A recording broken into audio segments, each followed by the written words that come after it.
মুস্তফা ফিরোজ, আমি অন্য একটা ঘটনা নিয়ে একটা আলোচনা করতে চাই। যে জিনিসটা হলো যে আমাদের এখানে অনেক বড় বড় ঘটনা ঘটে, কর্তৃপক্ষ সেটা প্রতিকারের আশ্বাস দেন, এবং আমরা দেখলাম যে হাদির মৃত্যু নিয়ে অনেক কিছু হলো। হাদির কে মানে এটা নিয়ে হইচই হলো, হাদির লাশ নিয়ে হলো, হাদির চিকিৎসা নিয়ে হলো, হাদির কবর কোথায় হবে সেটা নিয়ে হলো। আমি আমি আমি এই মোটামুটি সব জায়গায় এক ধরনের রাজনীতি দেখি।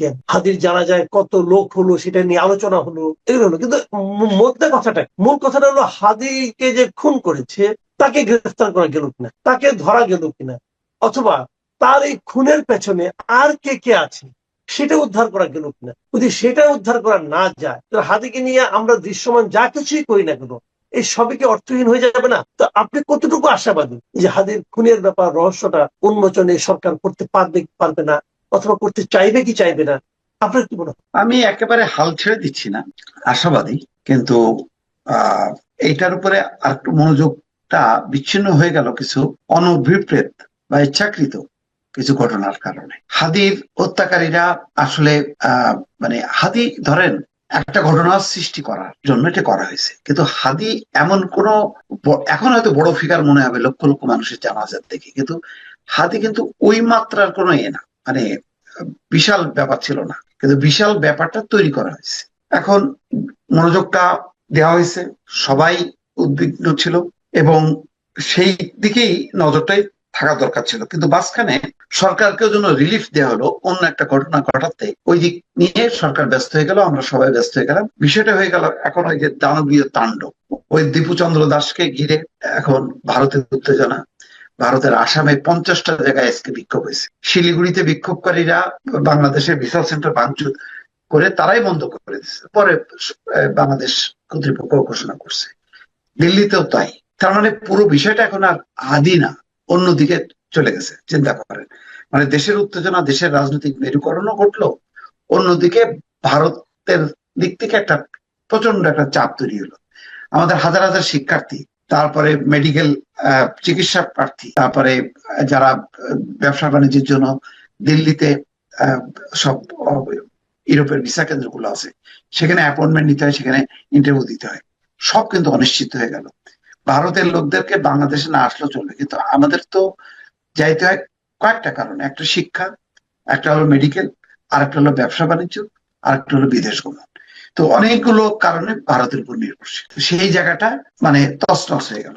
হাদির মানে খুনিরা কোথায়, সেই প্রশ্ন হচ্ছে। বড় কথা হলো যে বাংলাদেশের ভিতরে যে দানবীয় তাণ্ডব হয়ে গেল, এখন ওই তাণ্ডব নিয়ে রাজনৈতিক মেরুকরণ, বিভক্তি, এক পক্ষ আর এক পক্ষকে দোষারোপ করছে।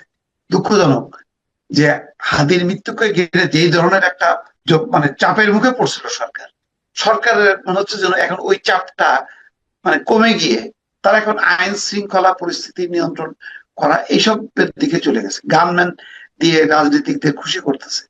কত গানম্যান দিবে, কত মানে অস্ত্র দেবে, আর কত মানে লোক আছে, আমি তো বুঝতে পারতেছি না। এবং এটা তো আরেকটা, এই যে প্রার্থীদেরকে গানম্যান দেওয়াটা, প্রার্থীরা চাইলে গানম্যান পাবে, প্রার্থীরা চাইলে অস্ত্রের লাইসেন্স পাবে, এরকম তো আমার কখনো মনে নাই যে আমি কখনো দেখেছি এই ধরনের ঘটনা। এটা যে হবে, এটা যদি হয় তাহলে কি আইন শৃঙ্খলা পরিস্থিতি ভালো হবে না আরো খারাপ হবে? আরো খারাপ হবে, কারণ 2 থেকে 3 হাজার প্রার্থী হবে মিনিমাম, প্রত্যেকেই মানে চাপ দিয়ে গানম্যান নেবে, এবং ওই গানম্যান সহ অস্ত্র, এইটা জনগণের জন্য একটা হুমকি হবে। কারণ এই অস্ত্রগুলি শুধু নিজের নিরাপত্তা না, অন্যের নিরাপত্তা বিঘ্নিত হবার জন্য ব্যবহৃত হবে, সেটা বাণিজ্যিক কারণে। এবং এটা হচ্ছে আর এক ধরনের মাস্তান এবং দানব তৈরির একটা মানে সিস্টেমের মধ্যে ঢুকাই দিল। এতে সরকার মনে করতেছে সে বেঁচে গেল, তোরা গানম্যান আর অস্ত্র নিয়ে ব্যস্ত থাকে, এবং এর ফলে আইন শৃঙ্খলা পরিস্থিতির আরো অবনতি হবে। আপনাকে বলে রাখলাম, দেখেন এই গানম্যান দ্বারা মানে কত ব্যবসায়ী হুমকির মুখে পড়ে, কত সাধারণ মানুষ জিম্মি হয়, আপনি এটা মজাটা বুঝতে পারবেন কয়দিন পরে। না, আপনি একটা জিনিস ইমাজিন করেন, আমি ভাবছিলাম, আমি ভিজুয়ালাইজ করার চেষ্টা করছিলাম যে একজন প্রার্থী, তার হাতে একটা অস্ত্র আছে, সে আরেক হাতে লিফলেট নিয়ে যাচ্ছে গ্রামের এক ভদ্র মহিলা, গ্রামের এক নিতান্ত গরিব এক মানুষের কাছে যাচ্ছে, ভাই ভোটটা দিও। সে তো অস্ত্র দেখে ভিমরি খাবে যে এটা কি করে ভাই, এটা তো সে তো অস্ত্র দেখেই নেই, এটা দিলে কি? এখন দেখেন যারা সাধারণভাবে রাজনীতি করত। ধরেন নুরুল হক নূর, জোনায়েদ সাকি বা এই এরা সাধারণের সাথে মিশে যারা রাজনীতি করছে না। এনসিপি দেখলাম 7-8 জন দিছে। এখন এদের পাশে যখন গানম্যান দেখবে, পাবলিক তো আর ওই যারাকে দেখবে না, নাহিদকে দেখবে না, তখন দেখবে যে বাবা পাশে অস্ত্র, এটা কত বড়, এটা ছোট অস্ত্র দিল নাকি বড় অস্ত্র দিল, এটা কি আমারে কি মানে কাছ থেকে মারলে নাকি দূর থেকে মারতে পারবে, ওই মানুষের মাথায় আসবে ওইটা। আপনি বুঝেন না, একটা গানম্যান থাকলে তো তখন মানুষ একটু ইয়ে হয়ে যায়, শিক্ষিত হয়ে যায়, ওই বাপরে বাপ, তাহলে আমাকে একটু সাবধানে কথা বলতে হবে, আমার এমন কোন আচরণ করা যাবে না যে আচরণে ক্ষিপ্ত হয়ে আমার না গুলি করে দেয়। তা আপনি অস্ত্রটা আরো ছড়াই দিচ্ছেন, এটা তো এটা মানে মানে ওই প্রধান উপদেষ্টা যে বলেছেন যে উনি একটা সন্তুষ্ট করে অসাধারণ ফেলতেছেন। আপনি ভোটের উৎসবের বদলে ভোটটাকে হ্যাঁ একটা সশস্ত্র উৎসবের মধ্যে মানে বানায় ফেলতেছেন। এটা মনে হচ্ছে যেন গাঁজা দেন, গাঁজা দেখবেন যে কাঁধে নিয়ে ওই গাজার সৈনিকরা ঘুরে বেড়াচ্ছে, হামাসের এরা ওই মাঠে ঘাটে এর মধ্যে ঘুরে বেড়াচ্ছে। এখন ওই রকম ঘুরে বেড়াবে, মনে করেন এই নির্বাচন উপলক্ষে 2-3 হাজার এ দেন, অসুবিধা নেই, চলুক। তাহলে এই প্রধান উপদেষ্টা যে খুব বড় মুখ করে বলেছিলেন ইতিহাসের শ্রেষ্ঠ নির্বাচন তিনি উপহার দিবেন, সেটা নিয়ে আপনি এখন কতটুকু আশাবাদী? ইতিহাসের শ্রেষ্ঠ সশস্ত্র নির্বাচন উপহার দেবে, এছাড়া আর কি বলবো। আচ্ছা, এই নির্বাচন যত ঘনিয়ে আসছে তত আমি দুটো জিনিস লক্ষ্য করছি আমাদের রাজনৈতিক অঙ্গনে। একটা হলো বিএনপি যেন মানে এই যে বলে না যে গাছে কাঁঠাল গোফের তেল, এরকম তেল দেওয়ার একটা প্রক্রিয়া দেখছে ওদের এনাদের মধ্যে, অনেকে কর্মীদের মধ্যে, যে তারা নির্বাচিত হয়েই গেছে অমুক তমুক। আর আমি পাশাপাশি জামাতে ইসলামকেও কিন্তু অনেক অতি আত্মবিশ্বাসী বলে আমার কাছে মনে হচ্ছে। আমি যাদের সঙ্গে দুইজনের সঙ্গে কথা বলেছি, তাদের বডি ল্যাঙ্গুয়েজ, কথাবার্তা, তারা খালি বারবার ওই কথাটাই বলছে। মনে হচ্ছে তারা জিতবে, কিন্তু ইলেকশনটা দিয়ে দেখুক, মানে তাদের মধ্যে যেন ওই 91 কাহিনী আপনি নিশ্চয়ই মনে আছে, যেটা হয়েছিল যে আওয়ামী লীগ ক্ষমতায় চলেই গেছে, কে কোন মন্ত্রিত্ব নিবে সে আলোচনা হয়ে যাচ্ছে, দেখা গেল শেষ মুহূর্তে বিএনপি জিতে গেল। জামাত কি ওই ধরনের কিছু একটা ঘটনার কথা ভাবছে? আপনি কি মনে করেন জামাতের এই ভাবনার মধ্যে কিছু মাত্র বাস্তবতা আছে? বাস্তবতা তো একটাই, ধরেন জামাতের তো এরকম সেকেন্ড পজিশনে এসে ফাইট করবে এরকম তো কোনোদিন ছিল না। জামাত ছিল বিএনপির শক্তি বৃদ্ধি করে আওয়ামী লীগকে কোণঠাসা করে যতটা বিএনপির কাছ থেকে সুবিধাটা নেওয়া যায়, এই অবস্থা ছিল। যেমন অনেকটা জাতীয় পার্টির যেই এটা ছিল, জামাতের অবস্থাটা সেরকম ছিল। সেখানে আওয়ামী লীগের অনুপস্থিতিতে তারা এখন প্রধান রাজনৈতিক শক্তি হয়ে গেছে। শক্তি হওয়ার পর আপনি দেখেন তাদের এই ছোট ছোট ডাকসু রাকসু এগুলি দিয়ে যেভাবে তারা ব্যবহার করতেছে, যে ধরনের আস্ফালন হইতেছে, আপনার শিক্ষা ক্ষেত্রে এখন এ নেই, এখন হচ্ছে প্রথম আলোর সায়না, তারপরে ওই মির্জা আব্বাসের এগেনস্টে সাদিক কায়েম দাঁড়াবে, এখন ওই দিকে তাদের নজরটা চলে আসছে। তার মানে তারা ক্ষমতা একটা স্বাদ অনুভব করতেছে, মনে করতেছে যে বিএনপি তো অগোছালো দল, যেহেতু তারেক রহমান নাই, স্থানীয় নেতৃত্ব নানাভাবে বিভক্ত, বেগম খালেদা জিয়া অসুস্থ, এই সুযোগে তারা এমন কিছু কর্মকাণ্ড মধ্যে যুক্ত হয়ে গেছে, এই লাগাতার মব এবং লাস্ট হাদির মৃত্যুকে কেন্দ্র করে তারা একটা শক্তি দেখালো, যে শক্তিতে তারা বোঝাচ্ছে যে একটা হাদির ইনসাফ রাষ্ট্র কায়েম করা, সেটার জন্য তো হাদি নাই, এখন আমরা আছি। হ্যাঁ, হাদির বদলে আমরা মানে সেই কাজটা করব, এই একটা ক্যাশ করার তাদের। আমি আমার কাছে জানাজা দেখেন, আপনি বলেন যে বৃহত্তম জানাজা, জিয়াউর রহমানের জানাজার কথা চিন্তা করেন, তখন মানুষ শোকে মোহমান, আবেগ সেই ভরা একটা সমাবেশ ছিল। আর এখানে মনে হচ্ছে যেন একটা সমাবেশে আসতেছে মিছিল করতে করতে। এই জানাজাটা হওয়া মাত্রই বোধহয় কোন রকম, জানাজাটা মূল উদ্দেশ্য না, মূল উদ্দেশ্যটা হলো বিশাল গ্যাদারিং হয়েছে, এই গ্যাদারিং দিয়ে ক্ষমতা দখল করে ফেলবে। তার জন্য একটা গ্রুপ দৌড়ে চলে গেল হচ্ছে পার্লামেন্টে। বুঝতে পারছেন যে আজকেই পার্লামেন্টের অধিবেশন ডেকে নিয়ে একটা সরকার গঠন করে দেবে, এরকম একটা ভাবসাব। কারণ এই শক্তিটা গত 1 বছর ইউনূস সরকারের দুর্বলতা অথবা আশ্রয় প্রশ্রয় এরা পুষ্ট হয়েছে। আর আওয়ামী ফেসিবাদী বলে আলটিমেটলি বিএনপি কে কোণঠাসা করছে। কারণ তারা বিএনপি যেহেতু একটা গণতন্ত্রে বিশ্বাস করে, যেহেতু তারা বলবে না, এখন ধরেন প্রথম আলো, ডেইলি স্টার ভারতীয় আধিপত্যবাদের হচ্ছে আস্তানা, সেটা কে বলতেছে? জামাত বলতেছে, উগ্রপন্থীরা বলতেছে, বিএনপি এটা বলতেছে না। বিএনপি যখন বলতেছে না তখন বলে দিচ্ছে ওই যে দেখো না, ওই যে ওই বিএনপি হচ্ছে ওই ভারতীয় আধিপত্যবাদের হচ্ছে সহযোগী, লেজুর তারা। তার মানে কিভাবে বিএনপি মতন দলকে, একটা গণতান্ত্রিক দলকে তারাও একটা বেকায়দায় ফেলে একটা উগ্রপন্থা দিয়ে তারা সংগঠিত করতেছে রাজনীতি। এবং এটা করতে করতে কিন্তু 1 বছরে চর্চার মধ্যে দিয়ে তারা অনেক দূর আগে গেছে। বিএনপির সবচেয়ে ভুলটা হয়েছে, তারা ডে ওয়ান থেকে ভুল করছে। যখনই মানে পট পরিবর্তন হয়েছে, প্রথম আলোচনা সরকার গঠন এবং নির্বাচনের তারিখ ঘোষণা, একসাথে এটা হওয়া দরকার ছিল।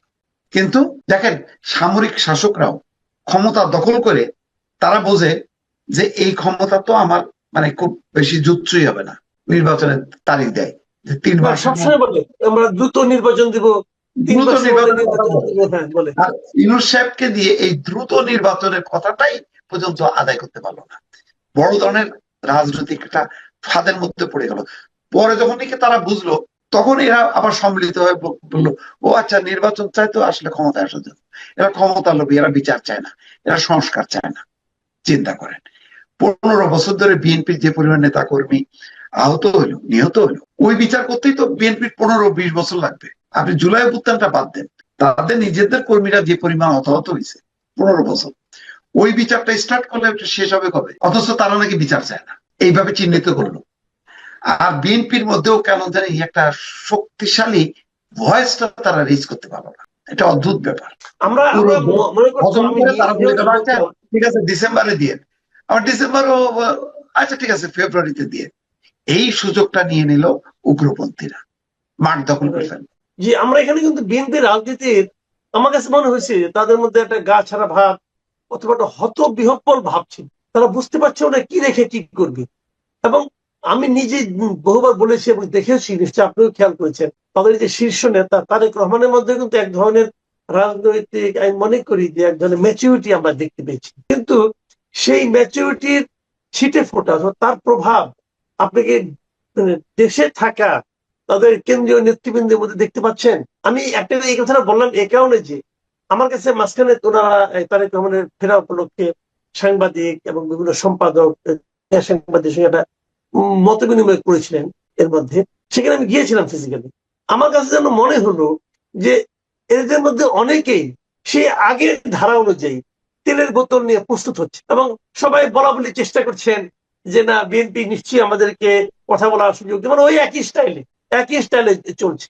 মানে তারা ডেকেছে এবং এক পর্যায়ে সালাউদ্দিন আহমেদ সে বলেই ফেললেন যে আমরা তো আপনাদেরকে আহ্বান করেছি সমালোচনার জন্য, আপনারা আমাদের সমালোচনা করেন, আমাদের ভুলগুলি ধরাই দেন, কিন্তু সবাই স্তুতি করে দেখলাম, অনেক সিনিয়র সাংবাদিকদেরকে এটাই দেখলাম। তো আমার প্রশ্ন হলো, একটা মানুষ কিন্তু একভাবে থাকে, কিন্তু এই যে স্থাপক যারা, চাটুকার যারা, তারাই কিন্তু ওই লোকটাকে মহামানব বানিয়ে দেয়, তাকে স্বৈরাচারী বানিয়ে দেয়। তো আপনি কি সে ধরনের কোনো আশঙ্কা দেখছেন কিনা বিএনপি, যদি বিএনপি ক্ষমতায় আসে হাইপোথেটিক্যাল? এখন অবস্থাটা হলো, দেখেন সংকটটা কি। সংকটটা হচ্ছে বাংলাদেশে একটা গণতান্ত্রিক শাসন ব্যবস্থায় প্রবর্তন এবং গণতন্ত্র সবচেয়ে এখন মারাত্মক হুমকির মধ্যে পড়ছে। কারণ মৌলবাদী শক্তি, উগ্রপন্থার যে উদ্ভবটা ঘটছে, কথায় কথায় যেভাবে নেমে যাচ্ছে, সেভাবে কথায় কথায় গণতান্ত্রিক শক্তি মাঠে নাই। বিএনপির দরকার গণতান্ত্রিক সমস্ত শক্তিকে ঐক্যবদ্ধ করা। কিন্তু আমার মনে হয় বিএনপি শুধুমাত্র নির্বাচন কেন্দ্রিক চিন্তা ভাবনা করছে, কিন্তু ওই নির্বাচন করতে করতে তারা মাঠটা পুরো কিন্তু খালি করে ফেলছে। এই জায়গাটা একটা মানে বড় ধরনের একটা ধাক্কা খাইছে। জামাত দেখেন, তারা জানে যে এই মানে কি বলে গণভোট হবে না, অথবা ওই দ্বিকক্ষের পার্লামেন্ট হবে না, কিন্তু খামাখা কয়েকটা ইস্যু তৈরি করে তারা কিন্তু দ্রুত করলো কি, মানে যত ইসলামিক দলগুলো আছে তাদেরকে ঐক্যবদ্ধ করলো। তার বিপরীতে বিএনপি কি করতে পারলো? বিএনপির মধ্যে কিন্তু সেই রাজনৈতিক চেতনাটা নাই। যে বিএনপির বাইরে গণতন্ত্র মঞ্চ আছে, আরো বাম রাজনৈতিক দলগুলো আছে, তারা ক্ষমতা আসতে পারবে না, কিন্তু তারা বলতেছে দ্রুত নির্বাচন দরকার। সিপিবির বক্তব্য দেখেন, বাসদের বক্তব্য দেখেন, তারা ডে ওয়ান থেকে বলতেছে দ্রুত নির্বাচন দরকার, গণতান্ত্রিক শাসন ব্যবস্থায় ফেরা দরকার। গণতান্ত্রিক শাসন ব্যবস্থা না ফিরলে যেটা হবে, এই এনার্কি মানে বাড়তে থাকবে, নৈরাজ্য বাড়বে, জনগণের নিরাপত্তাহীনতা তৈরি হবে, এবং এই সুযোগটা নেবে হচ্ছে উগ্রপন্থী মৌলবাদীরা। ঘটনাটা কিন্তু এখন সেই দিকেই চলে গেছে। বিএনপির এই রাজনৈতিক ম্যাচুরিটিটা মানে খুবই অভাব, যে তারা গণতন্ত্রের পক্ষে গণতান্ত্রিক শক্তিকে ঐক্যবদ্ধ করতে পারলো না। করেনি। এখনো পর্যন্ত যে সমঝোতা সেটা কিন্তু নির্বাচন কেন্দ্রিক, কিন্তু রাজনৈতিক কেন্দ্রিক না। রাজনীতি যদি আপনার না থাকে তাহলে কিন্তু আপনার নির্বাচন থাকবে না। নির্বাচন দিয়ে রাজনীতি নিয়ন্ত্রণ হয় না, নির্বাচন নিয়ন্ত্রিত হয় রাজনীতি দ্বারা। সেই রাজনীতির মাঠে বিএনপি কিন্তু মানে বিচরণ করতেছে না। এটাই আমার কাছে শঙ্কা হচ্ছে যে আহ মানে বিএনপি শেষ পর্যন্ত রাজনীতির মাঠ যেহেতু ছেড়ে দিচ্ছে, পরে তার ধাক্কায় নির্বাচনী মাঠ না এলোমেলো হয়ে যায়। আমি ওই সংখ্যাটা দেখছি। জি, আমি আমি আপনাকে শেষ প্রশ্নটা করছি, আলোচনা লম্বাই হলো। শেষ প্রশ্নটা হলো যে এই যে বিএনপি নিয়ে আলোচনা হলো, জামাত নিয়ে আলোচনা হলো, আমার মানে জানতে খুব ইচ্ছে, জাতীয় পার্টিও সম্ভবত নির্বাচনে আসবে, কারণ তাদেরকে নিয়ে এখন আর কেউ অতটা মাতামাতি করছে না। তো ধারণা করি তারা নির্বাচনে আসবে, এনসিপিও নির্বাচনে আসবে। এনসিপি এবং জাতীয় পার্টির রাজনীতি এবং ভবিষ্যৎ নিয়ে আপনার মূল্যায়ন? এইটা ধরেন খুব সাময়িক, আসলে এই নির্বাচন আস্তে আস্তে এইগুলি হয়ে যাবে এবং এইগুলি একটা একটা স্রোত ধারায় চলে আসবে। মানে এখন ধরেন আপনি বিকশিত হইতে চান কিভাবে? গণতান্ত্রিক শক্তি হিসেবে যদি বিকশিত হইতে চান তাহলে গণতান্ত্রিক শক্তির মধ্যে থাকতে হবে। আপনি বিচ্ছিন্ন থাকবেন, আপনি উধাও হয়ে যাবেন। তো এখন আমার যেটা ধারণা যে আলটিমেটলি জাতীয় পার্টি হয়তো কোনো না কোনো একটা ধারার সাথে যুক্ত হবে, কিন্তু সেই ধারাটাই যাতে যুক্ত না হইতে পারে সেই কারণে খুব প্রবল ভাবে বলা হচ্ছে যে এই জাতীয় পার্টি হচ্ছে আওয়ামী লীগের দোসর। তার মানে ওই শক্তিগুলোকে নিঃশেষ করতে চায় কোন কোন শক্তি। তো এর মধ্যে আমি দেখলাম একটা রূপান্তর দেখতেছি এনসিপির মধ্যে। তারা বুঝতে পারতেছে যে তাদেরকে যেভাবে ভারত বিরোধী এবং মানে ট্যাগ দিয়ে যেভাবে ঠেলে দেওয়া হচ্ছে মানে মৌলবাদী ধর্মীয় রাজনীতির দিক থেকে, তারা সেটা ঘুরে দাঁড়াচ্ছে। তা আমার ধারণা যে ভবিষ্যতে আমার মনে হয় বৃহত্তর গণতান্ত্রিক শক্তির ঐক্য অনিবার্য, এবং এটাও হয়তো এক সময় দেখা যাবে শেখ হাসিনার আওয়ামী লীগ না হলেও অন্য কোনো আওয়ামী লীগ এসে এই গণতান্ত্রিক শক্তির সাথে তারা মিশে যাবে এবং সামগ্রিকভাবে তারা এই উগ্রপন্থার বিরুদ্ধে তাদেরকে লড়তে